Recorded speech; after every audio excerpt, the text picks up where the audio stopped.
5 different ways that you can actually build a relationship.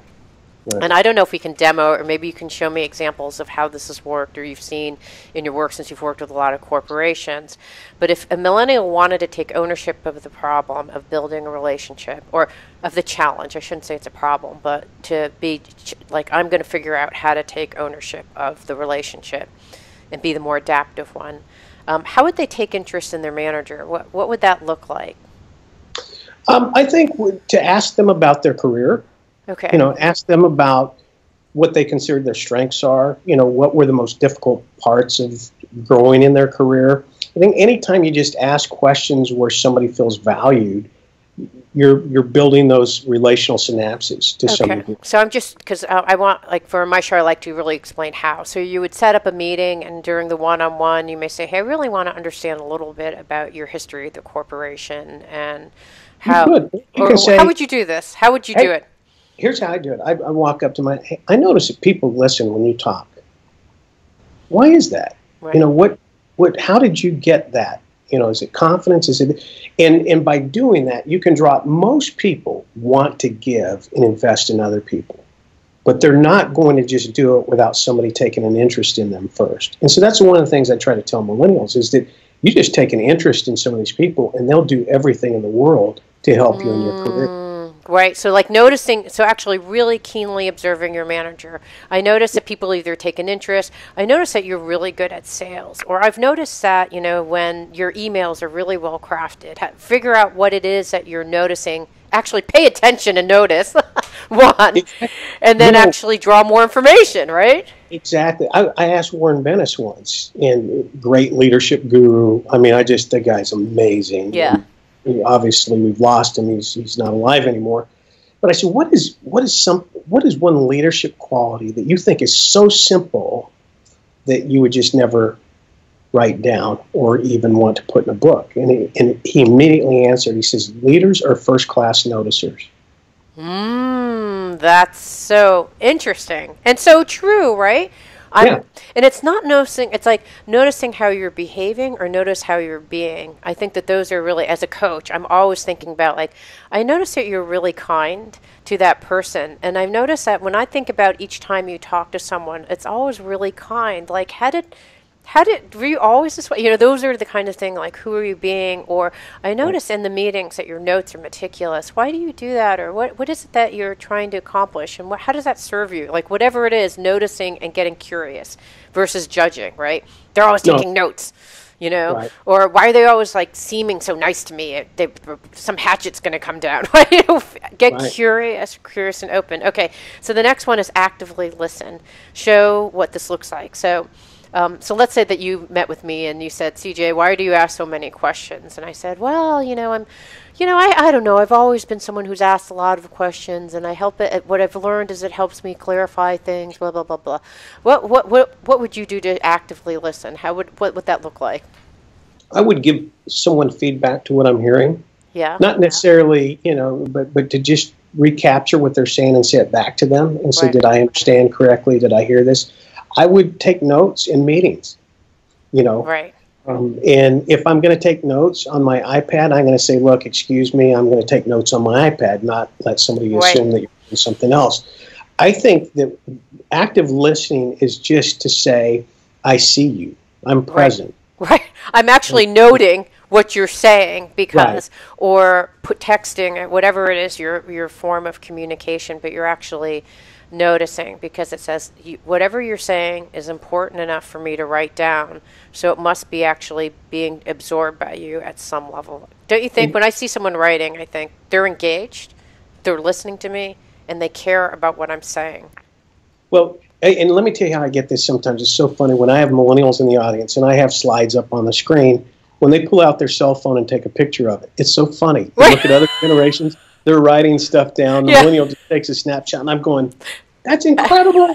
Exactly. I didn't ever think about that. I'm sitting here trying to feverishly keep up with everything, and all I need to do is take a picture of it. So sometimes, like I had a student in class one time, and she's in the back row of this lecture hall, and probably 75 people in the lecture, and I see this glow of the screen in her face, and it's a night class, and I'm getting frustrated because I'm thinking she's shopping or watching. Right, yeah. And so I'm a walker, right? So I'm walking around the class, and finally I got over the side, and then I just ran behind her. She was streaming the lecture to her friend who was sick in the dorm. I love it, right? I think Right. that one of the things that a dear friend of mine has in his company, value is assume the best intentions. Right? If you assume the best intention versus walking in with your own, judgments about what the other person is doing. I mean, I'm not trying to be harsh on you, but it's a general rule, right? If you assume the best intentions, there's probably some good reason that green screen is up or someone is seemingly texting while they're talking to you. It's like, assume the best intentions. All right, so the other one was match communication style, and this seems so obvious, but it's not for millennials, right? It's like if you have a boss that sends you an email, don't text back. Right. Because clearly your boss is already communicating the way they like to prefer. So if you're going to be the more flexible, adaptive one, you have to learn how to email back. Or does it go both ways? Like if you're a manager, if you want to be the more flexible one, text, because that's how a millennial, or Slack, or whatever the millennials like. And what ultimately happens is once you build that relationship, you find that it's easier to communicate in all of those mediums, so to speak. What I say to millennials initially, though, when you're trying to build that relationship and that person is trying to communicate with you, if they use the telephone, which primarily baby boomers are people that like the phone, right? And it's first person, it's responsive,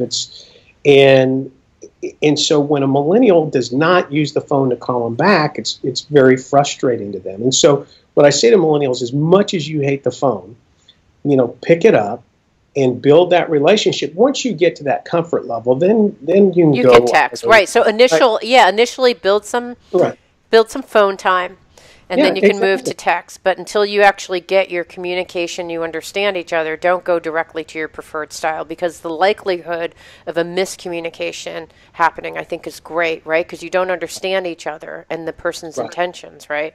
Okay, so, and this ain't so obvious. Say thank you, right? Appreciate when a manager does something that's nice for you, right? Because they're trying, right? They're trying to add that, like, I'm trying to help you kind of scenario. I'm doing something for you. What's happening with millennials that they don't get to write like a thank you note? Well, part of it is they come in with the expectation that people are going to do things for them. And I don't say that pejorative. I just say that's what their life has been. Right. They've had people. Why should I be grateful for you're just doing what is expected of you, manager? Right, exactly. It's your job, so to speak. And this is what really frustrated managers. And so what I try to tell millennials is show appreciation. They get frustrated that they're perceived as being entitled. Right. The best way to overcome that perception is to show gratitude or appreciation to someone when they do something nice for you. Right. It's not that difficult, but yet you'll separate yourself from the rest of the crowd, and even other generations for that matter. Right. One thing I do want to say, there's something in psychology called selective attention. Right. And so I don't know about you, let's say that you want to go out and buy a Honda Accord. Right.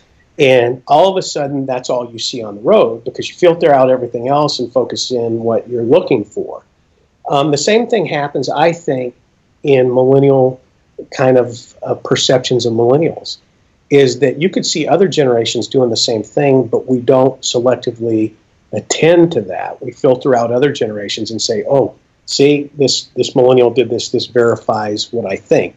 Like, I'll give you an example of there was a millennial who rode his bike through a corporate office.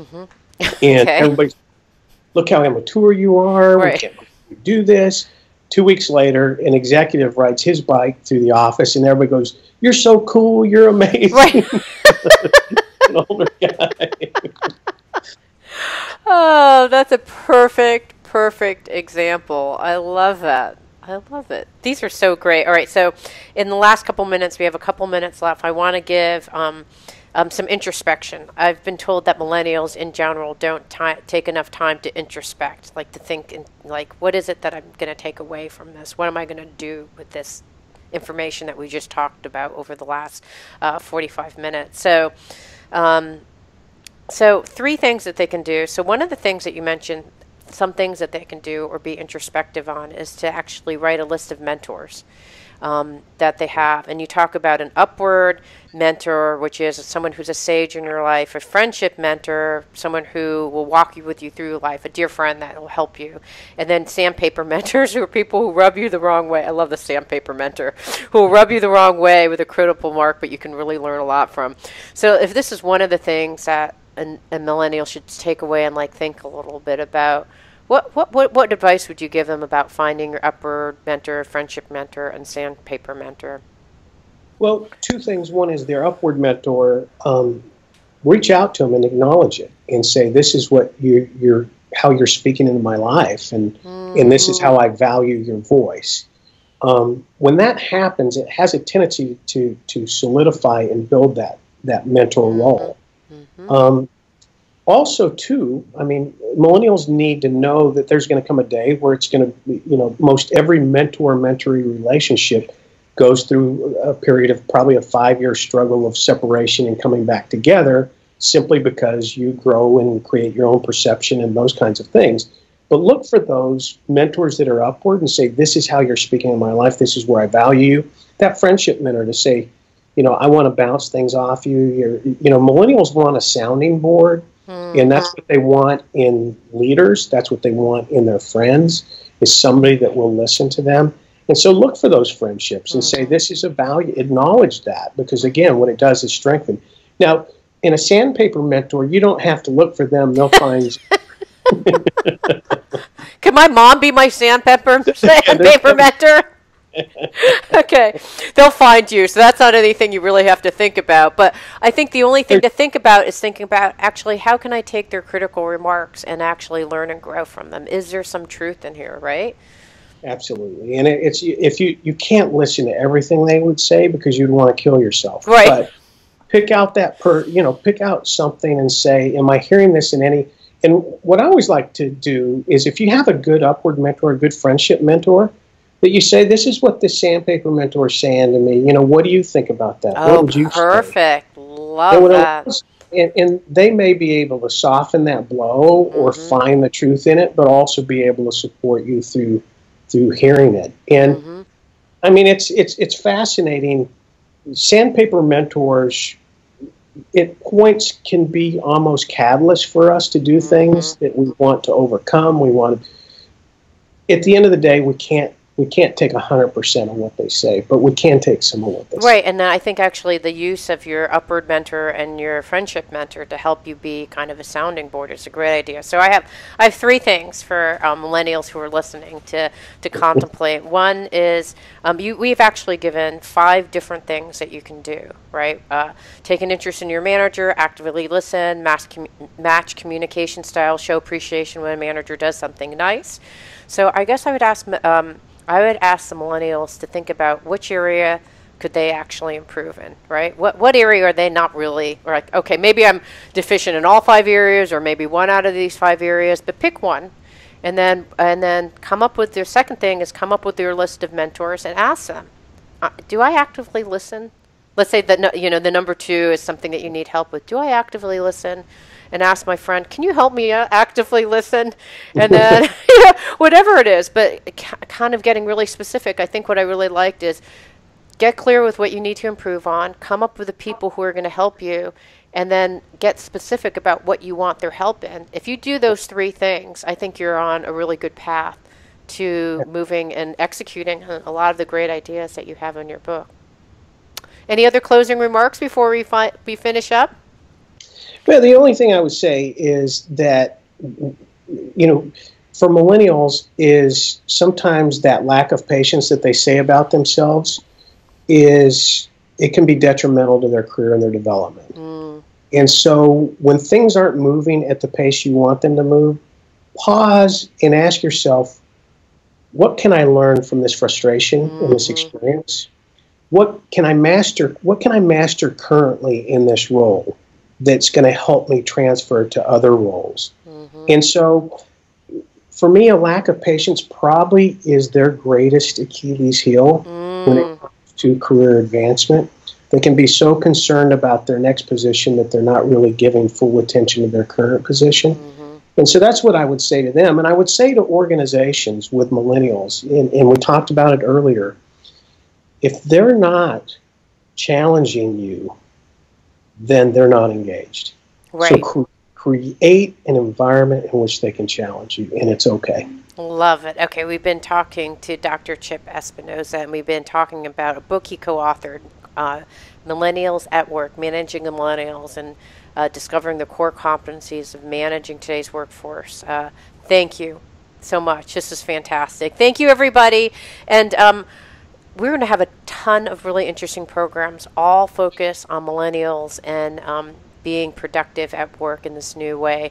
Thank you, everyone, for listening. You can watch a video at Fired Up with CJ on my home Facebook. I have a Facebook page. I have a YouTube channel. I have a website, www.firedupwithcj.com. Chip, what's your website, just so folks can find it? ChipEspinoza.com. Okay, ESPINOZA.com. Okay. Thank you so much. Bye, everybody. It means so much to me that you're listening to the show, and would love your support in any way by giving me comments below, or to subscribe to the show, or share the show with friends. Thank you again for your support. Love and blessings.